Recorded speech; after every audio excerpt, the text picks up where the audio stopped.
नमस्कार साथियों, आप सभी का स्वागत है आपके अपने YouTube चैनल मधुरम हिंदी के इस ऑनलाइन प्लेटफॉर्म पर। मैं डॉक्टर बाल गोपाल शर्मा आज राजस्थान सरकार के द्वारा बहुप्रतीक्षित कह सकते हैं कि कई वर्षों से जिस भर्ती का इंतजार था वो भर्ती हमारे राजस्थान कर्मचारी चयन बोर्ड जयपुर द्वारा 1 फरवरी 2022 को विज्ञप्ति जो है वो जारी कर दी गई है। आप सबको ढेर सारी शुभकामनाएं देता हूं। आज आप देखिएगा, कोई सा भी विभाग हो, कंप्यूटर के मास्टर की बहुत आवश्यकता है। कंप्यूटर की जानकारी रखने वाले व्यक्ति की बहुत आवश्यकता है। चाहे शिक्षा विभाग ले लीजिए, चिकित्सा विभाग ले लीजिए, या कोई सा भी ऐसा महकमा ले लीजिए, पुलिस विभाग ले लीजिएगा, सब में कंप्यूटर के ज्ञाताओं की आवश्यकता है। और अब ये जो भर्ती है कंप्यूटर अनुदेशक की, ये बहुत महत्वपूर्ण भर्ती है।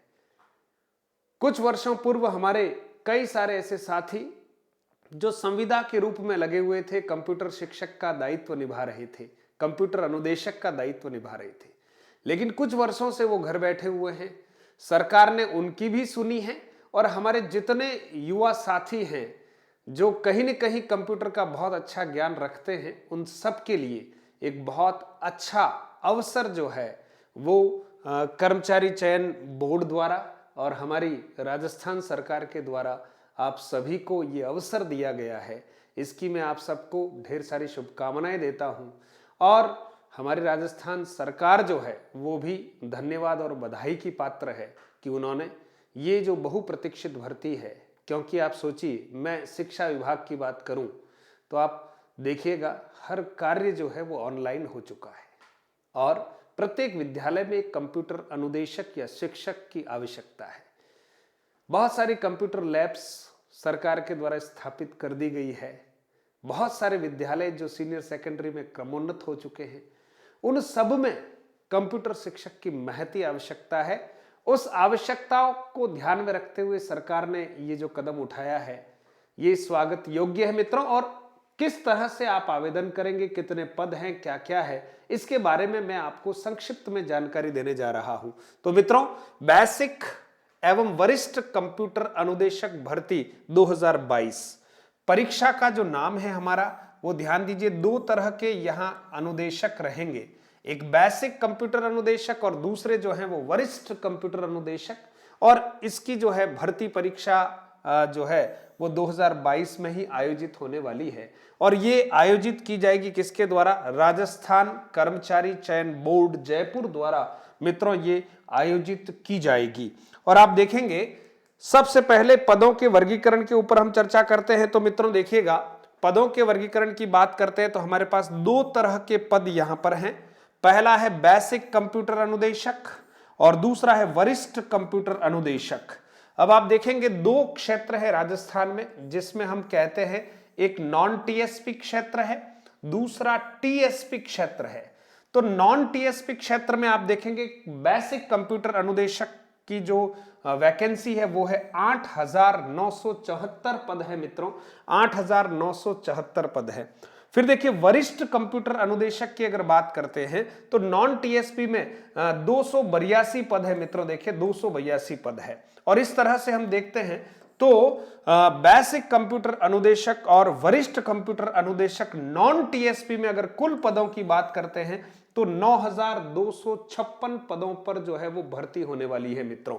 अब बात करते हैं टीएसपी क्षेत्र की और बेसिक कंप्यूटर अनुदेशक की, तो आप देखेंगे 888 पद जो हैं वो बेसिक कंप्यूटर अनुदेशक के हैं। और आप देखेंगे वरिष्ठ जो हमारा कंप्यूटर अनुदेशक है टीएसपी क्षेत्र में, उनकी केवल 13 रिक्तियां हैं, 13 वैकेंसी है। और इस तरह से देखेंगे तो टीएसपी में कुल जो वैकेंसी है दोनों ही तरह के अनुदेशकों के लिए वो है 901 पद जो है मित्रों वो टीएसपी क्षेत्र में है। तो आप देखेंगे नॉन टीएसपी में 9,256 कुल पद हैं और इधर देखेंगे टीएसपी में तो 901 पद है मित्रों। इसी तरह से कंप्यूटर अनुदेशक, जो बेसिक कंप्यूटर अनुदेशक है, उनके कुल पदों की बात करते हैं तो 9862 पद है। और इसी तरह से आप देखेंगे वरिष्ठ जो हमारे कंप्यूटर अनुदेशक है तो उनके कुल पद जो पूरे राजस्थान में टीएसपी नॉन टीएसपी दोनों को मिलाकर 295 है।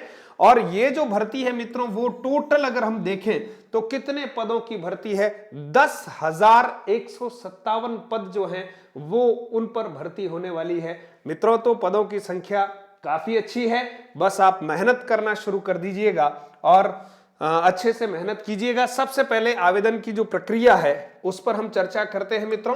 तो ये जो आवेदन किए जाने हैं वो ऑनलाइन आपको आवेदन करने हैं और बहुत सारे मित्रों ने अपनी एसएसओ आईडी बना रखी होगी। अगर हमने एसएसओ आईडी नहीं बना रखी है तो आप स्वयं ही एसएसओ आईडी बना सकते हैं या ई मित्र पर जाकर अपनी एसएसओ आईडी बना लीजिए, एक ही बार बनाने की आवश्यकता है। ई मित्र का सहयोग लें और ऑनलाइन आवेदन जो है वो आपको करना है। और ऑनलाइन आवेदन करने की जो तिथि है वो 8 फरवरी 2022 से आपके ऑनलाइन आवेदन जो है वो शुरू होने वाले हैं मित्रों। तो ध्यान रखें, आप ऑनलाइन आवेदन करने से पहले एसएसओ आईडी बनाएंगे। एसएसओ आईडी बनाने के बाद ई मित्र से आपको ऑनलाइन आवेदन करना है। ई मित्र से ऑनलाइन आवेदन करते समय आप जो वहां फॉर्म फिलअप करवाएंगे उसमें बहुत सावधानी रखनी है और फॉर्म को भरते समय और भरने के बाद अच्छे से उसको चेक कर लेना है। और फाइनल सबमिट करने से पहले एक बार उसका अच्छे से आप अध्ययन कर लीजिएगा, क्या आपने अपनी जन्म तिथि सही लिखी है, क्वालिफिकेशन सही लिखी है, आपका जो कैटेगरी है उसको सही लिखा है या नहीं लिखा है। कहीं पर भी अगर आपने ठीक सूचनाएं नहीं भरी है तो हम कहीं तकलीफ में आ जाते हैं, इसलिए आप ध्यान रखिएगा। ई मित्र पर कई बार भीड़ भाड़ बहुत होती है और जल्दबाजी में फॉर्म भर लिया जाता है मित्रों। और कुछ ऐसे वाक्य भी होते हैं कि वो फाइनल सबमिट नहीं होता है और आप उसको कहीं ना कहीं छोड़ देते हैं या ई मित्र वाले कहीं लापरवाही कर लेते हैं। तो आप सोचिए उनकी लापरवाही हमारे लिए बहुत भारी पड़ जाएगी, इसलिए बहुत शांति के साथ इस फॉर्म को आपको भरना है। साथ ही साथ जब फाइनल सबमिट हो जाए, सबमिट होने के बाद आप देखिए उसकी प्रिंट या पीडीएफ जरूर ले लें अपने फॉर्म की, ये बहुत महत्वपूर्ण है। और रसीद प्राप्त कर लें, फाइनल सबमिट होने के बाद एक रिसिप्ट मिलती है, उस रिसिप्ट को हमें प्राप्त करना चाहिए। और फॉर्म भरते समय स्वयं के मोबाइल नंबर है ना और अपनी ईमेल आईडी आपको उसमें फिलअप करनी चाहिए। अगर आपकी अपनी ईमेल आईडी बनी हुई नहीं है तो आपको अपनी ईमेल आईडी बना लेनी चाहिए, क्योंकि बहुत सारी सूचनाएं जो हैं आप सोचिए मोबाइल नंबर पर और ईमेल आईडी पर हमें प्राप्त होने वाली है, इसलिए ये अपने स्वयं की हो तो सबसे ज्यादा अच्छा रहने वाला है। इसलिए ये बहुत महत्वपूर्ण प्रक्रिया है, इसमें जल्दबाजी कर ली और आपने सूचनाएं सही नहीं भरी तो वो हमारे लिए जी का जंजाल बन जाएगा। तो आपको इसके बारे में सावधानी रखनी है। फिर देखिए आवेदन एवं परीक्षा शुल्क के बारे में थोड़ी सी जानकारी आपको यहां मैं दे देता हूं कि जो हमारे जनरल कैंडिडेट्स हैं, सामान्य वर्ग के जो अभ्यर्थी हैं, ओबीसी जो क्रीमी लेयर वाले हैं और अति पिछड़ा वर्ग जो कहीं कहीं क्रीमी लेयर वाली स्थिति में है वो देखिए उनको 450 रुपए आवेदन शुल्क के रूप में उनको जमा करवाने हैं। राजस्थान के जो ओबीसी नॉन क्रीमी लेयर हैं और अति पिछड़ा वर्ग के हैं, एमबीसी और ईडब्ल्यूएस के जो लोग हैं, आर्थिक रूप से जो पिछड़ा वर्ग के लोग हैं, वो अभ्यर्थी जो है 350 रुपए जो है परीक्षा शुल्क जो आपको जमा करवाना होगा। और हमारे विशेष योग्य जन एसटी और एससी के जितने भी हमारे अभ्यर्थी हैं, है ना, अनुसूचित जाति और जनजाति के जितने भी अभ्यर्थी हैं, उनका परीक्षा शुल्क मित्रों 250 रुपए है। तो आप देखें अधिकतम 450 रुपए परीक्षा शुल्क है और न्यूनतम देखेंगे 250 रुपए जो है वो परीक्षा शुल्क है। तो आप अपनी कैटेगरी के अनुसार परीक्षा शुल्क जो है आपको जमा करवाना होगा। फिर देखिए बहुत महत्वपूर्ण है वेतनमान के बारे में।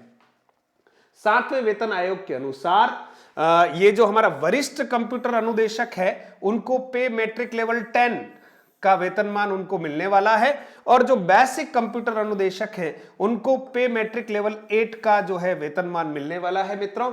और जब हमारी पोस्टिंग होती है तो 2 वर्ष का हमारा जो है परिवीक्षा काल होता है, जिसको हम प्रोबेशन पीरियड कहते हैं। और प्रोबेशन पीरियड में हमें नियत मासिक वेतन मिलता है और 2 वर्ष सकुशल पूरे करने के बाद हमारा नियमितीकरण होता है है ना, और उसके बाद हमें जो रेगुलर वेतनमान है वो हमें मिलता है।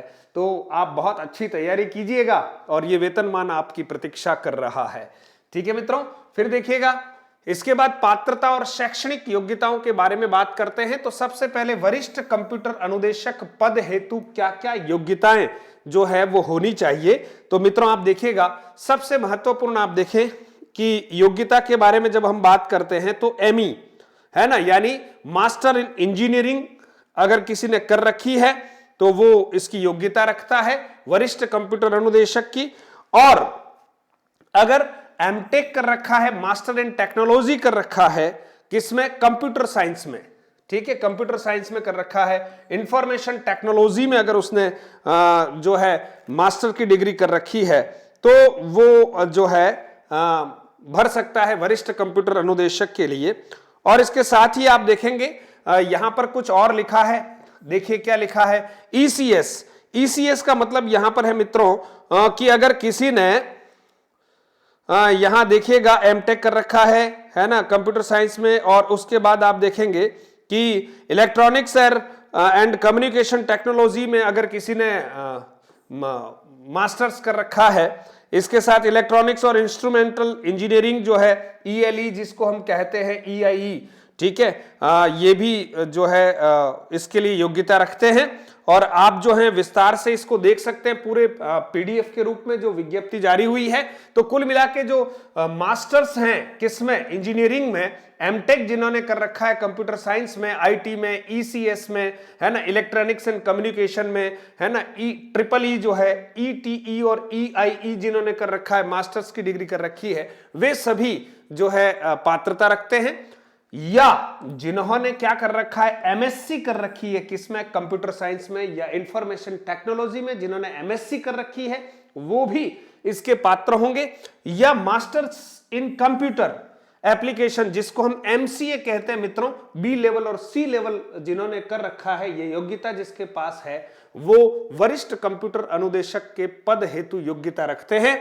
या और भी राज्य सरकार के द्वारा जो हायर क्वालिफिकेशंस जो मान्यता प्राप्त है गवर्नमेंट के द्वारा, वो भी इसकी पात्रता में है। तो मुख्य रूप से आप देखिएगा जिन्होंने एमई कर रखा है यानी मास्टर्स इन इंजीनियरिंग कर रखा है वेरियस फील्ड्स में वो, और जिन्होंने एमएससी कर रखा है वो, और जिन्होंने एमसीए कर रखा है वो वरिष्ठ कंप्यूटर अनुदेशक पद हेतु योग्यता रखते हैं। साथ ही आप देखिएगा बेसिक कंप्यूटर अनुदेशक पद हेतु महत्वपूर्ण जो योग्यता है वो है ग्रेजुएशन, किसी भी स्ट्रीम में वो ग्रेजुएट हो, और साथ में ए लेवल या पीजीडीसीए कम से कम 1 वर्ष जिसकी अवधि हो वो अगर कर रखा है, ग्रेजुएशन ध्यान रखिए ग्रेजुएट होना चाहिए, और साथ साथ में उसको ये भी क्वालिफिकेशन होनी चाहिए ए लेवल ऑब्लिक पीजीडीसीए कर रखा हो, कम से कम 1 वर्ष का उसके पास ये सर्टिफिकेट होना चाहिए, कोर्स होना चाहिए, तो वो बेसिक कंप्यूटर अनुदेशक पद की योग्यता रखता है। तो मित्रों जो ग्रेजुएट है और जिसके पास पीजीडीसीए का सर्टिफिकेट है वो सभी अभ्यर्थी जो है इस पद की योग्यता रखते हैं। या और का अर्थ है या जिन्होंने बीएससी कंप्यूटर साइंस और इंफॉर्मेशन टेक्नोलॉजी में कर रखी है वो भी इसकी योग्यता रखते हैं, और जिन्होंने बीसीए कर रखा हो, बैचलर ऑफ कंप्यूटर साइंस जिन्होंने कर रखा हो, बैचलर ऑफ कंप्यूटर एप्लीकेशंस जिन्होंने कर रखा हो वो भी इसकी योग्यता रखते हैं। और साथ ही साथ जिन्होंने एमई और जो योग्यता आपने देखी थी ये वाली योग्यता है ना, ये वाली योग्यता अगर किसी के पास है तो वो बेसिक कंप्यूटर अनुदेशक पद की भी योग्यता रखता है। तो मित्रों ये तो हो गई शैक्षिक योग्यता और पात्रता के बारे में। अब बात करते हैं आयु सीमा के बारे में। तो ध्यान रहे 1 जनवरी 2023 को आधार मानते हुए जो अभ्यर्थी 18 वर्ष की आयु प्राप्त कर लेगा वो इसके लिए पात्र होगा, और अधिकतम 40 वर्ष से कम होना चाहिए। यानी 1 जनवरी 2023 को जिसकी आयु 40 वर्ष से तो कम होगी और 18 वर्ष पूर्ण कर चुका हो वो इस भर्ती के लिए पात्रता रखता है आयु के संबंध में। लेकिन आप जानते हैं कि आयु के लिए कुछ वर्गों को छूट भी दे रखी है, कम से कम 5 वर्ष और अधिकतम 10 वर्ष, यानी ये ऊपरी आयु सीमा में छूट है। जनरल वुमेन जो है ना, सामान्य महिला अभ्यर्थी हैं वो 45 वर्षों तक जो है यानी 5 वर्ष उसको अतिरिक्त मिल रहे हैं। यहां 40 वर्ष की बात कर रहे हैं, 5 और जोड़ेंगे तो 45 वर्ष तक। आधार तिथि कौन सी है? 1 जनवरी 2023 को जो सामान्य वर्ग की महिला अभ्यर्थी है और वो 45 वर्ष की आयु प्राप्त कर चुकी होगी तो वो इसकी योग्यता रखती है अधिकतम।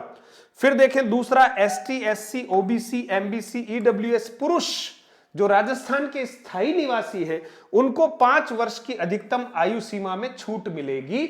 और साथ ही साथ ST, SC, OBC, MBC, EWS महिला जो राजस्थान की स्थायी निवासी है उनको ऊपरी आयु सीमा में अधिकतम 10 वर्ष की क्या है? छूट मिलती है। तो ये आयु के बारे में संक्षिप्त आपको जानकारी दी गई मित्रों।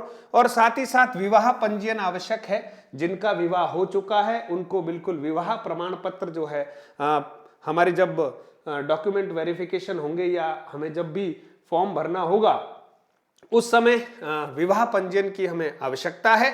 इसलिए अभी भी हमारा विवाह पंजीयन, अगर जिनका विवाह हो चुका है उनका विवाह पंजीयन होना आवश्यक है। साथ ही साथ देखिए ऑनलाइन आवेदन व परीक्षा शुल्क जमा करने की जो अवधि है, पहले ही आपको मैंने बता दिया था कि मित्रों आपके जो फॉर्म भरना शुरू होंगे वो 8 फरवरी 2022 से लेकर 9 मार्च 2022 तक 11:59 तक ये आपकी अवधि है जिसमें आप ऑनलाइन आवेदन करेंगे और अपना परीक्षा शुल्क जो है वो जमा कराएंगे। फिर आप देखिएगा परीक्षा कब होने वाली है और दिनांक के बारे में, तो ये संभावित माह बताया गया है। ये संभावित है मई या जून में ये परीक्षा संभावित है। तो मित्रों समय हमारे पास कम है और अगर वास्तव में मई और जून में ये परीक्षा करवाई जाती है तो आपको बिल्कुल तैयारी शुरू कर देनी चाहिए। आवेदन भले 8 तारीख से भरना हो, तैयारी तो आज से ही आपको शुरू कर देनी चाहिए क्योंकि ये बहुत जरूरी है। क्योंकि इसमें जो आवेदकों की संख्या है वो भी बिल्कुल लाखों में होने वाली है। इसलिए आप अपनी तैयारी को बहुत अच्छे से अंजाम दें। साथ ही साथ पेपर और सिलेबस के बारे में बहुत विस्तार से जो है वो आपको पीडीएफ देखनी होगी क्योंकि उसमें जो सिलेबस है वो अच्छे से आप देखिएगा। मैं बिल्कुल सारगर्भित रूप से बताना चाहता हूं कि दोनों ही प्रकार के अनुदेशकों के लिए 2 पेपर होने वाले हैं। एक पेपर फर्स्ट और दूसरा पेपर है सेकंड।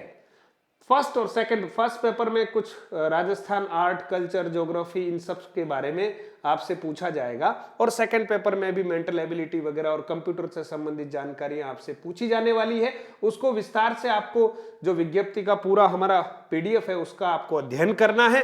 100 मार्क्स का पेपर होगा प्रत्येक, यानी 200 मार्क्स के पेपर होने वाले। First paper 100 marks, second paper भी 100 मार्क्स। क्वेश्चंस प्रत्येक पेपर में कितने होने वाले हैं? 100 प्रश्न आने वाले हैं, यानी 200 प्रश्न आपके सामने होंगे, 200 मार्क्स होंगे। और अवधि जो है प्रत्येक पेपर की 2 घंटे की अवधि है। नेगेटिव मार्किंग होगी मित्रों और 1/3 यानी 1 अंक अगर एक प्रश्न का है और वो अगर हमसे गलत हो गया है तो 1/3 उसका, 1 का 1/3 जो है वो हमारा क्या हो जाएगा? माइनस मार्किंग हो जाएगी। इसलिए हमें सावधानी रखनी है मित्रों। बहुत अच्छे से तैयारी करके सही क्वेश्चंस जो है उनको हमें अटेंड करने होंगे। और विस्तृत सूचना आप हमारे कर्मचारी चयन बोर्ड के जो वेबसाइट है www.rsmssb.rajasthan.gov.in, इस पर जाकर आप विस्तार से इस विज्ञप्ति की पूरी जानकारी आप प्राप्त कर सकते हैं। और दूरभाष नंबर जो है वो भी आपके सामने यहां फ्लैश हो रहे हैं। 014127222520 पर आप कॉल करके भी कुछ क्वेरीज है तो उसको पूछ सकते हैं मित्रों। और अधिक जानकारी के लिए आप सभी मित्रों से आग्रह है कि आप मधुरम हिंदी यूट्यूब चैनल से और टेलीग्राम चैनल से आप जुड़िएगा। और इस वीडियो के डिस्क्रिप्शन में आपको सभी प्रकार के लिंक जो हैं वो उपलब्ध हैं। आशा करता हूं कि ये संक्षिप्त जानकारी आपको दी है कंप्यूटर अनुदेशक भर्ती परीक्षा के बारे में। तो आप अच्छे से तैयारी कीजिएगा। आप सबके लिए ढेर सारी शुभकामनाएं हैं। कहते हैं कि जिन्होंने कुछ अच्छा सोचा है और सोचते ही उसकी क्रियान्विति कर ली है वो जरूर मंजिल तक पहुंचते हैं मित्रों। तो बिल्कुल आपके लिए एक अच्छी वैकेंसी है, एक अच्छा अवसर है। कई वर्षों से आप इंतजार कर रहे थे कि ऐसा कुछ आ जाए तो मैं जरूर अपनी प्रतिभा का प्रदर्शन करने वाला हूं। तो मौका आपके सामने है, बिल्कुल उत्साह के साथ आप तैयारी कीजिएगा। और मधुरम हिंदी परिवार की ओर से आप सबके लिए ढेर सारी शुभकामनाएं हैं। धन्यवाद। जय हिंद, जय भारत।